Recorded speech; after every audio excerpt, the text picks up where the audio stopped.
অধিকারদের দিক থেকে আপনাদের কাছে আবেদন করবো, অনুরোধ করবো, প্রচারটা সাধারণ মানুষের কাছে প্রচারটা নিয়ে যেতে হবে। মানুষ সব ঘটনা জানে না, সবকিছু জানে না। এই মধ্যে এরপরে একবারে নিচু স্তরে প্রতিটা মার্কেট, প্রতিটা ভিলেজ ইউনিয়ন করার অধিকার কেড়ে নেওয়া, দর কষাকষি করার অধিকার, দর কষাকষি আমরা পত্রিকায় দেব এবং আপনাদের কাছে তথ্যগুলি তুলে ধরবো। অনুরোধ থাকবে বিভাগ বিপদ হয় তখন গিয়ে আমি কাজে ঢুকবো। এই যে দর কষাকষির অধিকার, এটা ব্রিটিশ করবে, আমার যারা প্রাপ্ত অধিকার কেড়ে নেবে তাকে তো প্রত্যাঘাত করতেই হবে। সেই প্রত্যাঘাত করলো রাস্তায় দাঁড়িয়ে লড়াই এবং সংগ্রামের মধ্য দিয়ে আদায় করে নেওয়া, যে এই কাজগুলো আমাদের করার জন্য এখন আমাদের এগিয়ে যেতে হবে। লড়াইটাকে শুধু এই মাত্রা দেখতে হবে, এই লড়াইটাকে আমাদের তুলতে হবে উচ্চ স্তরে। কারণ এখন আক্রমণটা কিন্তু উচ্চ স্তরে চলছে, ঠিক কিনা বলুন? কথা বলতে পারেন না, স্বাধীনভাবে চলতে পারেন না, কথা শুনে না, চরম অত্যাচার চলছে। কাজে এটাকে রুখতে গেলে গতানুগতিক পদ্ধতি চলবে না। এই লড়াইটাকে হবে এখন যে রাজনীতি আমার সবকিছু কেড়ে নেয়, যে রাজনীতি আমার ভবিষ্যৎ কেড়ে নেয়, যে রাজনীতি আমার ছেলে মেয়ের ভবিষ্যৎ কেড়ে নিয়েছে, সেটা তো প্রেম নীতি দিয়ে পরিবর্তন হবে না।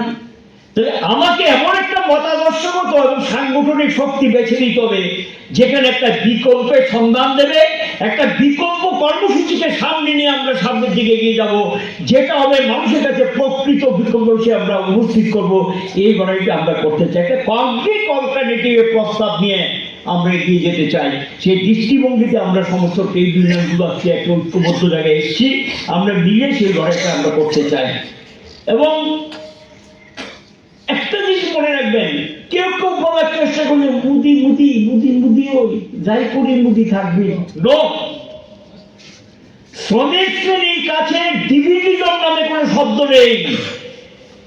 শ্রমিক শ্রেণীর কাছে একটাই শব্দ হলো নতুন জিনিস চাই, নতুন জিনিস আদায় করে আনবো। যে এটার কাছে সারেন্ডার না, কোনো সারেন্ডার হবে না, আমাদের সামনের দিকে এগিয়ে যেতে হবে। এবং আমরা লড়াই করবো হারার জন্য না, জেতার জন্য। আমাদের লড়াইটা হবে জেতার জন্য, হারার জন্য না। এবং এখানে রুটিনিজম চলবে না। এই যে রুটিনিজম একটা চলছে, রুটিনিজম না, এই পদ্ধতিগুলো চেঞ্জ করে টোকেনিজম, রুটিনিজম, এই পদ্ধতিগুলো চেঞ্জ করে সামনের দিকে যাওয়ার জন্য চেষ্টা করতে হবে। আর কোথাও কোথাও কিন্তু হতাশ ভাব। এটা কেন হয়? যদি আপনি মতাদর্শগত অবস্থানটা সঠিক লাগে, তখনই কিন্তু আপনার শক্তি সম্পর্কে যখন আপনি বুঝতে পারেন না, তখন কিন্তু আপনার হতাশ আসবে। শক্তি আপনার বিরাট, পৃথিবীরই আপনাদের বিরাট শক্তি আপনাদের, সেই শক্তিটা সম্পর্কে যখন বুঝতে পারেন না, তখন কিন্তু হতাশাটা জন্ম নেয়। কাজে হতাশার কোনো স্থান নেই, আঘাত পাল্টা চলবে, পরিষ্কার কথা, হতাশার কোনো স্থান নেই। এই ধরনের মনোবৃত্তি আমাদের তৈরি করার জন্য হোপলেসনেস কোনো শব্দ আমাদের কাছে যাতে না